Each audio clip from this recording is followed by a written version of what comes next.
학생 여러분 안녕하십니까? 2022년 제1학기 진주교대 강의를 시작하겠습니다. 오늘은 제2강이고요. 오늘의 강의 제목은 말 한마디의 힘과 글 한 줄의 깊이입니다. 내가 두루 포탈 사이트에 강의록을 작성을 해서 오늘 강의할 강의록을 작성을 해서 미리 올려놓았습니다.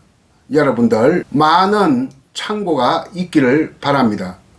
강의록 페이지는 11쪽입니다. 11페이지입니다. A4로 11페이지입니다. 저는 이렇게 복사를 해서 이걸 보면서 오늘 강의를 하도록 하겠습니다. 여러분들도 복사를 해서 같이 보면 더 좋겠다 하는 생각을 해봅니다. 먼저 말 한마디의 힘에 대해서 먼저 이야기하고, 두 번째는 글 한 줄의 깊이에 대해서 강의를 하겠습니다. 우리가 하도 어이없는 상황에 처해 있을 때, 하도 어이없는 말을 듣는 순간에 이렇게 말하기도 합니다. 듣는 사람이요, 그게 말이냐 글이냐 이런 말을 합니다. 듣기 싫은 말을 보고 그 말에 대해서 부정적인 반응을 나타내는 건 좋습니다만, 애꿎은 글까지 이렇게 끌고 가서 말이냐 글이냐 이런 말을 한다는 것은, 말과 글이 우리 인간에게 동전양면의 관계를 가지고 있다 하는 것을 입증하고 있습니다. 말이 사람의 분절된 음성을 나타내는 것이라면 글은 말의 시각적 표시입니다. 말이 글이요, 글이 말인 것은 결코 부자연스러운 일은 아닙니다. 그렇지 않아요, 여러분들? 그러나 실제 우리 언어 생활에 있어서는 말이 글처럼 사용되지도 않고 글이 말처럼 사용할 수도 없습니다. 왜? 글과 말이 가지고 있는 고유한 성질이 따로 있기 때문이죠.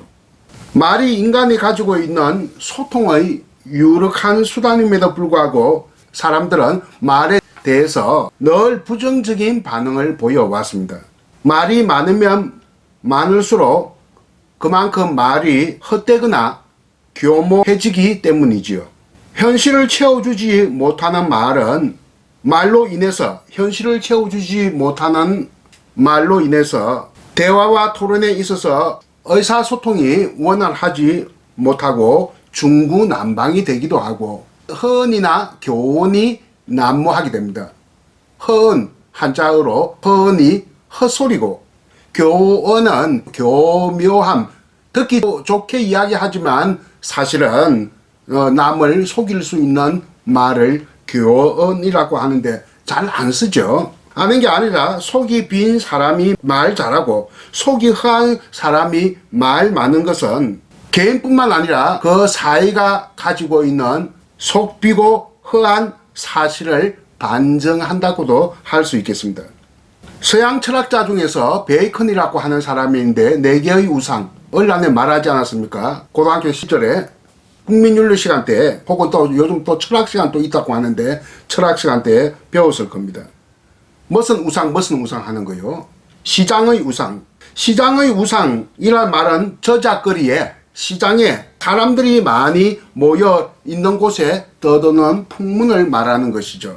그러니까 요즘 말로 하면 저작거리에 놔도는 허소문, 이것을 우리는 가짜 뉴스라고 많이 합니다. 요즘은 시장에 떠도는 게 아니라 인터넷상에 떠들죠. 요즘의 저작거리는 가상 공간입니다.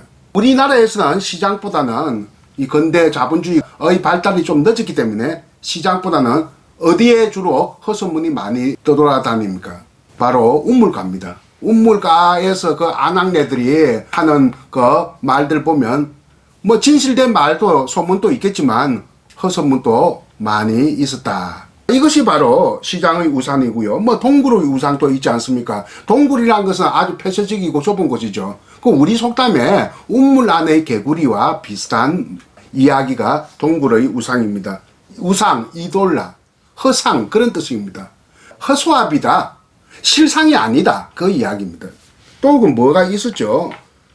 극장의 우상이 있었는데, 극장은 그 연극하는 데 아닙니까? 근데 종교적인 도구마, 교의라고 하죠, 한자로. 도구마, 같은 것은 주로 교회에서 이루어지는 게 아니라 극장에서 이루어졌다는 거예요. 옛날에 뭐 영국 무대도 야외 극장도 있고 그렇지 않았습니까? 서양에는 극장에 사람들 모아놓고 뭐 실내 극장이든 야외 극장이든 많은 사람들 모아놓고 막 거기에서 안에 선동을 하고 야단인 거야. 사교 집단들이 모이는 거.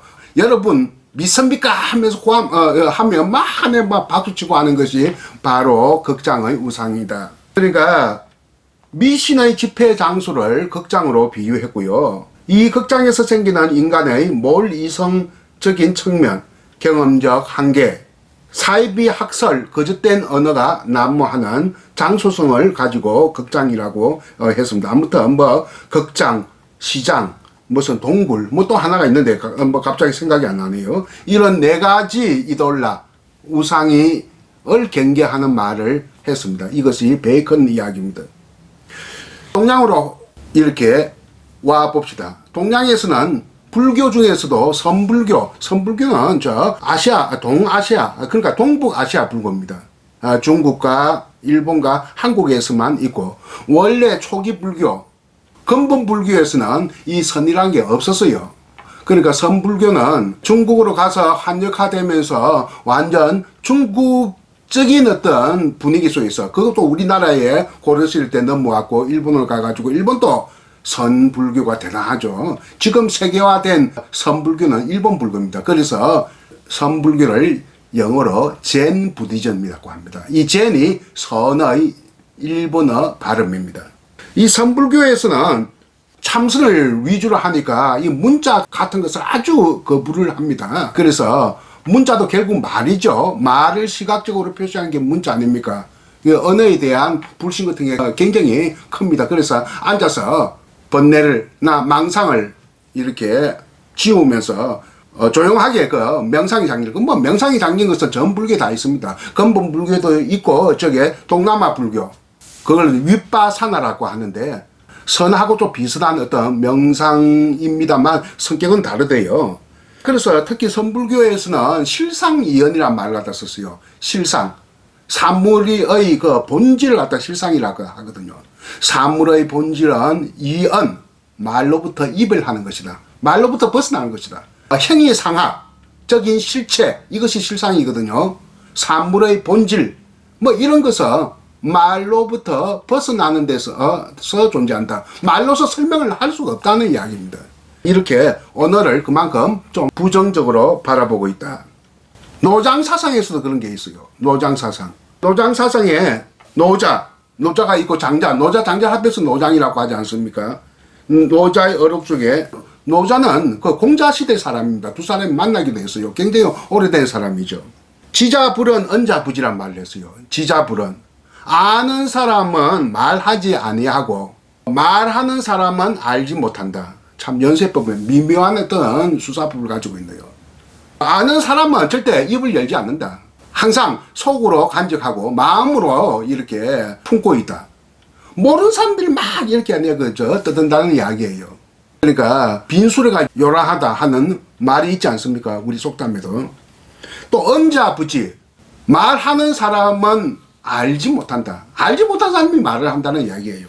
한 번 더 말합니다. 지자불언 언자부지.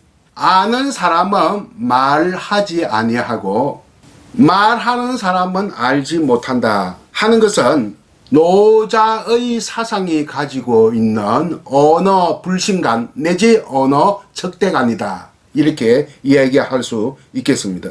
물론 말을 잘한다는 것은 미덕이요 부러운 일입니다. 어떻게 말 잘하느냐가 중요하죠. 궁극적으로 얼마나 진정성 있게 남을 설득하고 마음을 움직일 수 있느냐 하는 것이 문제라고 할 수 있겠습니다. 말 잘하는 것이 중요한 것이 아니라 말에 대한 신뢰감을 부여할 수 있고 믿고 따라주고 또 말이 조금 어눌해도 말을 통해서 감동을 받을 수 있는 것이 중요한데 우리는 세간에서 요즘은 잘 안 씁니다만 한 10년 전만 해도 말 잘하는 사람을 말짱이라고 했어요. 말짱. 옷 잘 입은 사람은 옷짱, 얼굴 이쁘면 얼짱, 몸매가 좋으면 몸짱, 뭐 이런 말을 쓰는데 온갖 짱들이 존재하던 시대가 있었죠. 요즘은 이런 말들이 조금 좀 수그러들었습니다만 세상의 온갖 짱들은 속비고 허한 사회의 병리 현상을 보여주고 있다, 반증하고 있다 하는 것을 우리가 알 수가 있겠죠. 나는 여러분에 비해서 나이 차이가 참 많습니다. 올해 정년 퇴임이니까. 어릴 때부터 온갖 말장들을 많이 보아왔어요. 잡종의 말장을 보아왔습니다. 내 글 쓴 걸 읽어 드릴 테니까 한번 들어보세요. 시골 장터나 도심의 길거리나, 옛날에는 그랬었죠. 이 길거리에 약장수들이 참 많았어요. 뱀장수도 많았고요. 시골 장터나 도심의 길거리에서 떠드는 공터의 약장수 혹은 뱀장수, 명절날 라디오에 출연한 만당가, TV 속에 재현된 청상유수의 변사, 옛날에 무성영화 시절의 변사란 게 있었어요. 말 잘했죠. 라디오에서 격정적으로 중계하는 해외 파견의 아나운서, 조국에서는 국민 여러분 안녕하십니까. 여기는 멀리 말레이시아 수도 쿠알라룸푸르에 제가 와 있습니다. 뭐 축구 중계할 때 항상 그런 말을 했거든요. 그리고 시국 강연회가 그렇게 많았어요. 우리 어릴 때 시국 강연회에 모인 군중을 향해서 사자후를 쏟아내는 정치적인 선동가, 논리적인 담론을 소유한 지식인, 수사학적인 능변가, 종교적 진리를 전파하는 설교자 등등 많은 잡종의 말장들이 많이 있었는데, 내 어릴 때입니다. 내 청소년 시절에 나나 모든 사람들이 아마 감동을 못 받았을 겁니다. 설득되거나 마음을 움직이지 못했을 겁니다. 왜 그럴까요? 달변 속에 과연 진실이 담기느냐 하는 것이 확신되지 않았기 때문일 테죠. 이렇게 말에 대한 불신감, 또 언어에 대한 적대관점, 뭐 이런 것이 우리 한때 사람들의 사회에 지배했고, 또 안에 지금도 말의 진정성을 느끼지 못하는 사람들이 많이 있습니다. 그러나 어쨌든 간에 20세기에 와서 현대 철학에서는 언어에 대한 관심이 아주 정복되어 갔습니다. 언어에 대한 긍정적이고 적극적인 관심을 넘어서 언어가 현실을 창조하는 기능을 가지고 있다는 철학적 의미를 규명하게 이르렀습니다. 그 대표적인 사람은 한 사람이라고 소개할 수 있다면 20세기 철학의 슈퍼스타라고 하는 비트겐슈타인이죠. 뭐 여러분 비트겐슈타인 이름은 들어보았는지 모르겠지만 앞으로 그런 공부를 해야 됩니다. 여러분들 인문학적인 공부가 자꾸 멀어져 가는데, 어쨌든 말이, 언어가 현실을 창조하는 기능을 가졌다 하는 현대 철학의 이 관점을 우리는 말의 힘이라고 합니다. 그래서 말의 힘에 대한, 말은, 언어는 현실을 반영할 뿐만 아니라 현실을 새로 만들어낸다는 것, 이것이 현대 철학의 기본 출발점에 서 있다. 이것과 관련되는 많은 철학자들이 있습니다. 비엔나 학파, 논리 실증주의, 아까 말한 비트겐슈타인, 분석 철학, 뭐 안에 정신분석 철학에서도 언어에 대한 관심도 굉장히 많이 있습니다. 데리라, 라칸 같은 뭐 많은 안에 철학자들이 20세기에 이르러서는 관심의 대상이 된 것은 사실입니다. 우리나라에서는 초창기에 이규호라고 하는, 옛날에 오랫동안 교육부 장관을 했었죠. 연세대 철학자 교수였는데, 내가 19살 때 이분의 강연을 듣고 상당히 감동을 받은 적이 있었습니다만, 이분의 책 말의 힘이라고 하는 두껍지 않은 책이 있어요. 그것이 무려 70몇 판인지 80몇 판인지 일찍을 만큼 베스트셀러, 스테디셀러였어요. 그 책에 몇 권 있는데 최근에는 초판본을 하나 샀어요. 몇만 원 주고. 그건 좀 비싸게 주고. 왜? 기념을 가지려고. 이분은 자기 입으로는, 자기 말씀으로는 고향이 진주라고 합니다. 진주 고등학교 출신이거든요. 그래서 내가 아주 진주에 대한 어떤 애정이 많아서 진주에 와서 또 강연도 하고 그랬습니다. 간은 또 좋아가지고 국토통일원 장관, 교육부 장관, 주일대사, 또 그리고 초대 교원대학교 총장, 뭐 많은 안에 간직을 전전하기도 했습니다. 그 전에 연세대 철학교 교수로서 그냥 철학 교수로서만 계속 있었으면 더 학문적으로 많은 업적을 남겨 놓았지 않았겠느냐, 그런 아쉬움이 있습니다만, 말의 힘 한 부분 읽어 줄 테니까 한번 들어보세요. 어떤 내용인데 송기복 교수가 19살 때 이분의 강연을 듣고 감동을 받았는지 한번 들어봅니다. 두루포탈 사이트에 다 올려져 있으니까 여러분들이 보고 읽으면 되는 거예요. 사랑을 고백하는 경우를 지금 어느 철학적으로 지금 이야기하고 있습니다. 사랑을 고백하는 경우에도 한번 입에서 떨어진 말은 어떤 의미에서든지 하나의 사실을 굳혀버린다. 인생의 모든 일이 그러하지만 사랑은 늘 애매하고 유동적이고 구름처럼 걷잡을 수 없어서 사람을 애태우게 한다. 그러나 고백의 말이 떨어지면 되돌릴 수 없는 말이 하나의 사실을 굳혀버린다. 우리는 많은 사랑의 고백이 빈말로 흘러가 버리는 것을 경험하지만 그 고백의 말이 애매하고 유동적인 상태에서 어떤 하나의 사실을 굳혔다는 것은 부인하지 못한다. 사람이 그 입에서 떨어진 말에 끝까지 충실하지 못하는 것은 그의 초시간적인 인격의 실체가 자연적으로 주어져 있는 것이 아니기 때문에 그만큼 시련을 받는다는 것을 의미한다. 아무리 뒤에 그 사랑을 고백한 것이 거짓말이 되더라도 말하는 그 순간만은 어떤 유동적인 현실, 애매한 모호한 그 사실을 하나를 분명하게 밝혀줍니다. 그것이 아니라 하루 지나서 마음이 바뀌고 말이 바뀐다 하더라도 어떤 이런 사람들 있지 않습니까? 자고 일어나면 말이 바뀌는 사람들. 이것을 우리는 현실을 유동적으로 바라보는 거지 고정적으로 바라보지 않는다. 말을 한번 하고 나면 마치 되돌릴 수 없는 것처럼 이것을 우리는 철학적 표현으로서 초시간적 인격의 실체라고 이야기해요. 초시간이라는 것은 시간을 넘어서는 것. 그러니까 항상 약속은 지켜야 되고 항상 내뱉은 말은 스스로 책임을 져야 한다는 겁니다. 자고 나면 이 말하고 또 저 말에서는 안 된다 하는 거죠. 이것을 초시간적인 인격의 실체로서의 언어입니다. 저는 이걸 보고 어떻게 이야기했냐 하면 송기복 교수가 이에 대한 덧붙임, 그 평가를 지금 안에 읽어줄 테니까 여러분 한번 들어보세요. 사랑의 감정만큼이나 유동적인 것은 없습니다.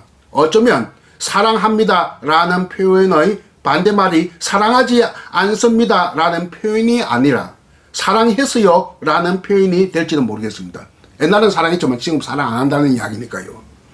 사랑한다는 것과 사랑하지 않는다는 것의 경계가 때로 애매하고 모호할 수도 있습니다.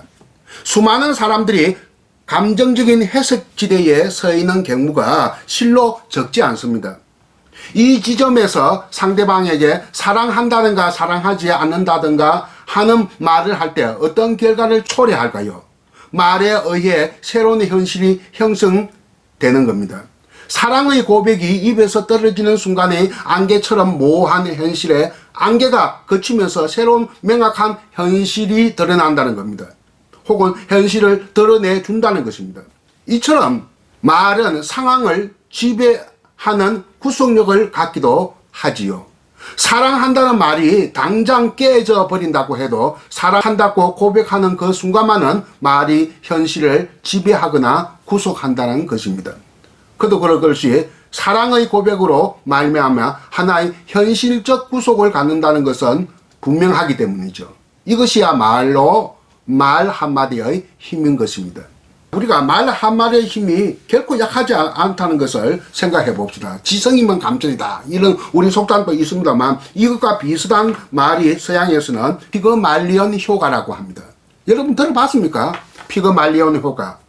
그리스 신화에 등장하는 조각가 피그말리온이 혼자서 살았는데 항상 아름다운 여자를 안에 조각을 한 거야. 아름다운 여인상을 항상 조각하면서 이 조각상은 생명이 없는 거 아닙니까? 그러면서 정말 나는 애인이 없기 때문에 이 조각상이 내 애인이었으면 좋겠다 하는 생각 때문에 항상 빌고 빌었어요, 마음으로.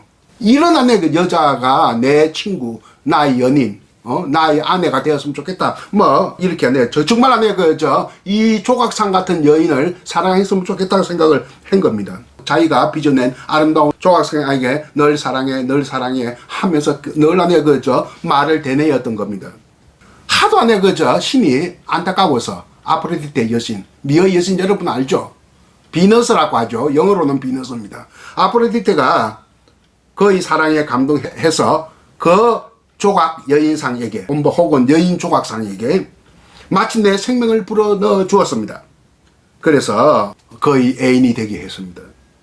그래서 빌고 빌면 항상 자기가 바라는 말을 반복해서 말하면 이루어진다는 겁니다. 그래서 지성이 넘은 감천이다. 이렇게 생각하면 됩니다. 피가 마르도록 빌고 빌면 피가 말리고는 혹하다. 이렇게 생각을 하세요. 그러면 여러분 이해하기가 쉽죠.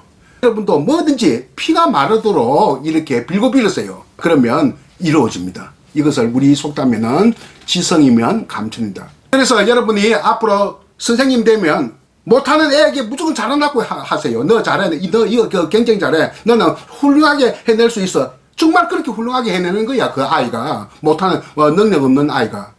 교육에서도 피가 말리온 효과가 중요하다.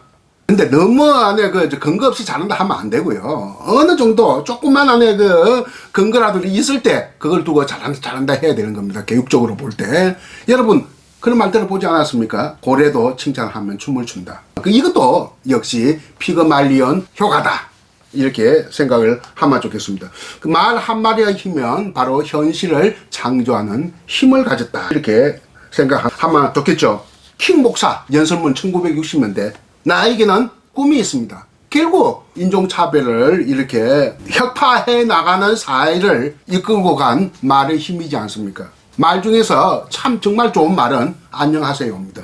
인사말이에요. 이 안녕이란 말은 한자말인데 여러분 안자는 평안이고 평안, 평화롭고도 안정되어 있는 상태, 불안한 상태가 아니라 영은 강령이란 말입니다. 건강하고 늘 안에 어떤 안에 재앙 같은 것이 없는 뭔가 잘못됨이 없는 거 그게 영이에요.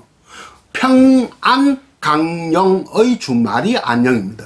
이것은 히브리어 살롬에 해당되고 아랍어로는 살람에 해당되는데 같은 뿌리에서 나온 말입니다. 살롬이든 살람이든. 오랫동안 문명의 충돌 때문에 또 종교적인 어떤 이질적인 것 때문에 늘 안에 전쟁이 일어나고 감정적 마찰이나 갈등 이런 것이 있지 않았습니까? 유대인과 아랍인 간에.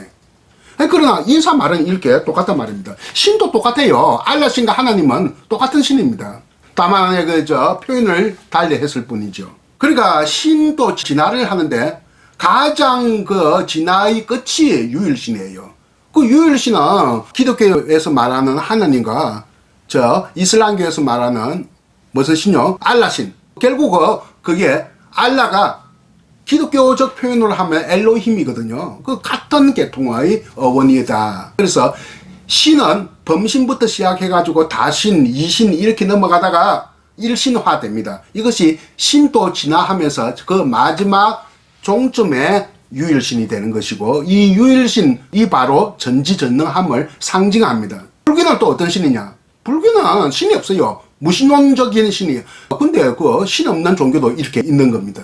아무튼 이렇게 또 요게 인도권에서는 나마스테라는 말이 있어요. 나마스테 하는 말은 네팔인들도 쓰는 말이고 만날 때 헤어질 때 쓰는 말이고 이 인도 사람들도 씁니다. 힌두어이고 네팔어이고 또 그리고 인도가 중국 안에 중국과 거의 비슷합니다. 조금만 이제 한 10년 20년 지나면 추구를 할 수 있을 겁니다. 내가 대충 알기로는 14억 4천에 13억 9천인가 한 5천밖에 차이 안 납니다. 5천이면 우리나라 인구니까 얼마나 많습니까? 그런데 이게 중국은 자꾸 잘 살기 때문에 애를 작게 이렇게 출산을 하고 인도는 아직은 후진국이니까 많이 또 이렇게 출산을 하다 보니까 이 언제 뒤바뀔지 모릅니다. 하여튼 거기에는 또 언어도 엄청나게 많아요. 중국은 하나밖에 없는 언어입니다. 중국어. 그러나 지방마다 말이 서로 통하지 않습니다. 그런데 인도는 말 자체가 다릅니다. 무슨 여러 가지 말이 있는데 그 중에 머리 숫자가 제일 많은 게 힌두어, 그 다음에 벵갈어, 타고르는 모국어가 벵갈어입니다. 네팔어도 있고 무슨 언어도 있고 밑에 내려가면 남쪽에 가면 또 유명한 무슨 언어가 있어요. 그래도 인사는 똑같죠. 나마스테. 이렇게 나마스테 하면 자기들끼리는 다 이렇게 통할 수가 있죠. 그래서 이 나마스테란 말은 어떤 뜻이냐? 바로 종교적인 차이마저도 초월하는 그런 의미를 담고 있습니다. 나의 신이 당신의 신께 인사합니다. 뭐 이런 뜻이 있고요. 국경만 초월하는 게 아니라 이렇게 종교적인 초월까지. 뭐 그런 뭐 여러 가지. 그 중에 가장 안에 강한 뜻은 당신의 신을 존경합니다. 나의 신이 당신의 신에게 존경을 합니다. 뭐 이런 뜻. 진정한 의미의 어떤 평화 정신이 속 깊이 있는 그런 뜻이라고 하죠. 나마스테. 우리나라 다문화 소설 중에서도 뭐 이런 제목을 가진 또 유명한 장편 소설이 있습니다. 한 십몇 년 되었었죠. 그래서 이 말 한마디가 이 중요하고 말 한마디 때문에 무슨 거르치는 일도 참 많습니다.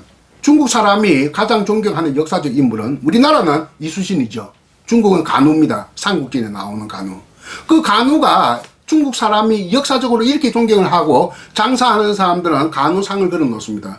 왜? 돈을 벌게 해줄 수 있는 신으로 믿기 때문에. 그러니까 역사적인 인간을 신격화시킬 만큼 중국인들이 간우에 대한 존경이 큰데 간우가 실제 죽을 때는 말 한마디 때문에 망친 겁니다. 형주라고 하는 아주 그게 굉장히 안에 중요한 안에 지형이에요. 총나라, 오나라, 위나라 다 이렇게 세 나라로 이렇게 3분되어 있는데 그 딱 중간에 군사적 요충지, 뭐 교통의 요지에 그 형주라고 하는 주가 있는데 그 주가 우리나라 한반도 한 남한 땅 정도 됩니다. 유비가 의동생인 간우에게 형주를 맡기고 자기는 서쪽으로 떠납니다. 그런데 그 가까이에 있는 동호, 그러니까 오나라, 송건이 옛날에 그 지배자들, 결국 뒤에 또 한결됩니다만, 뭐 아들, 딸들 안에 수십 명 되지 않겠어요. 저게 간우의 딸을 며느리를 삼고 싶어서 이렇게 정략 결혼을 하며 주선을 했는데, 중간에 중매하는 사람이 있을 거 아니에요. 그러니까 내가 그냥 정중하게 거절하면 되는데, 어찌 범의 아들이, 범의 자식이 개의 자식과 함께 하리요. 남의 자식 보고 개 자식이라 했는데 누가 좋아하는 사람 누가 있겠어요. 그러니까 화가 나니까 공격을 해서 척살시킨 거야. 비참하게 죽게 됩니다. 그것도 조조하고 이렇게 합작이 돼가지고. 그래서 몸 따로 목 따로 이렇게 분리시켜서 목은 조조한테 보내고 몸은 자기들이 습득해가지고 이렇게. 그 무덤이 지금도 두 군데예요. 간우의 무덤은 두 군데다. 저 낙양이 하나 있고, 시안인가 낙양인가? 낙양일 겁니다. 또 저 남쪽 지방에 또 하나, 몸을 묻은 남쪽 지방 하나 있습니다. 제가 오늘 올린 강의로 일부를 한번 읽어줄 테니까, 이게 중요하기 때문에 읽어주는 겁니다. 우리는 말 한마디와 글 한 줄을 허투루 여길 수 없습니다. 철학자 하이데거는 언어를 가리켜 존재의 집이라고 비유한 바 있었듯이 우리는 개개인이 자신이 입으로 내뱉은 말 한마디마다, 자신이 쓴 글 한 줄마다 자기의 존재, 정명을 알게 모르게 실현해 나아가게 된다는 사실을 알 수가 있습니다. 나의 존재감은 나의 말 한마디와 내가 쓴 글 한 줄에 의해서 증명될 수 있기 때문이죠. 저는 여러분에게 이제까지 말 한마디의 힘에 대해서 이것저것 얘기했는데, 지금부터 글 한 줄의 깊이에 관해서 견해를 밝히가 합니다. 오랜 세계사를 통해서 한 줄의 맹문장은 무수히 많이 전해져 내려오고 있습니다. 사람들은 이것을 통해 삶의 기감과 좌우명으로 삼기도 하죠. 명으로 유명한 한 줄 글 중에서 이거 한번 봅시다. 그리스 시대의 글, 너 자신을 알라. 누가 이야기했죠? 다들 소크라테스라고 합니다. 소크라테스는 말을 했지만 소크라테스가 창안한 말은 아닙니다. 고대 히라버, 그러니까 고전 그리스어라고도 하죠. 클래시컬 그릭에 의하면 그노티 세 아우톤, 이게 무슨 말이냐 하면 너 자신을 알라인데, 이것은 소크라테스가 만든 말이 아니라, 창안한 말이 아니라 인용한 말입니다. 아폴론을 모시는 델포이 신전의 앞마당에 새겨진 글인데요. 이 앞마당의 기둥인지 석조물인지 잘은 모르겠습니다만, 뭐 지금은 안 남아있겠죠. 너무 오래된 이야기니까. 벌써 2500년 내지 3000년 전의 일이니까요. 하도 또 의견이 분분해서 이거는 누구의 글이다, 누구가 한 거다, 뭐 이런저런 그 얘기들이 많이 있는데, 누가 쓴 글인지 분명하게 잘 알 수가 없고, 한 가지 분명한 사실은 소크라테스가 처음 내뱉은 어록은 아니다. 명언은 아니다. 소크라테스가 이 말을 인용을 했습니다. 인용해도 그 인용을 아주 잘했기 때문에 자기가 하나의 이삭 주기라고 할 수 있겠죠. 이삭을 잘 주었다. 이렇게 이야기를 할 수 있겠고요. 또 우리나라 이순신 장군은 고비 때마다 유명한 어록과 문장을 많이 남기는데 그 중에 하나, 검신전선 상류시비. 명량해전 때 보니까 이게 우리나라 안에 배가 12척밖에 되지 않고 일본 배는 수백 척이란 말이지. 이거 좁은 공간에서 맞부딪히는, 넓은 공간에서는 이게 게임이 안 됩니다, 이거. 그래서 좁은 공간에서 이렇게 서로가 정면으로 맞부딪히는데 그게 명량이 울돌목이라고 해요. 굉장히 물살이 아주 센 곳입니다. 그 세월호 참사나는 곳에서도 가까운 곳입니다. 그러니까 그 조류가 아주 심한 곳이고요. 거기에서 수백 척과 12척이 서로 맞붙었는데 서로 퍼져 있지 않으니까 실제 싸우는 어떤 배는 제일 앞에 있는 선두에 있는 배들 아니겠어요? 앞쪽에 있는 배들. 그러니까 거기서 싸워서 이기는데, 선조 임금에게 보고서를 작성할 때, 그걸 장계라고 하는데, 보고서를 작성할 때 아직도 저에게는, 신에게는 전선이, 요즘 말로 하면 전함이 12척 남아 있습니다. 12척이 다 이렇게 파괴가 될 때까지 끝까지 싸우겠습니다 하는 그 마지막 어떤 결연한 마음을, 이렇게 심정을 임금에게 보고서를 작성해서 올리는데, 정치인들이 이런 말을 많이 써요. 아주 결연한 출마를 선언할 때 제게 아직도 12척의 배가 있습니다. 남아 있습니다. 이런 말들을 많이 하는 걸 보면 이 말이, 이 글 한 줄의 깊이가 상당히 우리에게 수백 년 지나도 의미를 가지고 있다 하는 것을 알 수가 있겠습니다. 그리고 또 하나는 뭐냐 하면 까르페 디엠이라고 하는 라틴어로 된 한 줄 맹문장이 있어요. 그것을 여러분에게 소개할까 하는데, 교육영화, 유명한 교육영화, 여러분 이야기는 들어봤을 겁니다. 죽은 시인의 사회에 나오는, 지금부터 한 20여 년 전에 상영된, 우리나라 사람들에게도 많은 그 관객에게 마음을 움직였던 영화, 죽은 시인의 사회, Dead Poets Society. 이것에 대해서 강의를 하려고 했는데 지금 벌써 시간이 이렇게 30분 이상 지났는데요. 이것은 제가 운영하고 있는 유튜브 방송에 얼마 전에 올렸어요. 이것을 다시 따서 올릴 테니까 이것을 여러분들이 이용하면은 충분히 내가 다 번거롭게 또 다시 이렇게 강의를 하지 않아도 될 것 같다 하는 생각이 듭니다. 그래서 이거 말고 하나 더, 제2강, 제가 2강 1은 지금 마칠 겁니다. 제2강 2를, 그러니까 죽은 시인의 사회에 나오는 카르페 디엠. 자, 규범적인 발음과 표기는 카르페입니다. 실제 발음은 카르페입니다. 카르페 디엠이라고 하는 호라티우스의 시와 영화 죽은 시인의 사회와를 소재로 한 내 유튜브 강의를 여러분들이 꼭 봐주길 바랍니다. 그러면 오늘 제2강은 여기서 마치도록 하겠습니다. 안녕히 계십시오.